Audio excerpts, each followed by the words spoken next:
All right, I want to talk ferro rods for a minute. If you're just getting started doing this kind of stuff, ferro rods can be a little bit hard to get good at. Everybody kind of thinks, oh, I made some sparks, And it's not going to get a fire started for you, at least not easily. And so the best thing to get to start are these big fat 6-inch ferro rods. And a Leatherman Wave Plus has a very flexible saw blade on it. And this will take a beginner and make them feel like a pro. It's obviously a heavy option, weight-wise, right? And they're not cheap.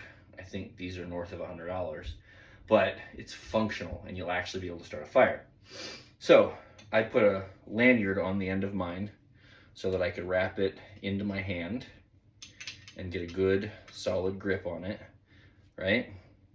And this saw blade happens to be just flexible enough to scrape the layers off the ferro rod and give you a good spark.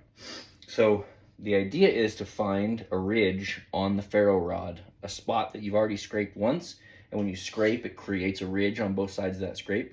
Find one of those scrapes, and you want to create a ball of sparks that's so big that you can actually see it hit the ground and hear it hit the ground.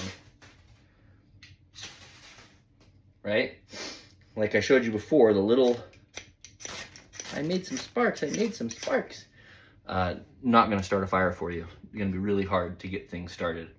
I'll talk in another video about technique. Doing it in the air is obviously a lot easier than doing it on a stand to start a fire. But 6-inch, I think it's by a 1/2 inch, and that Leatherman Wave Plus. Rock and roll.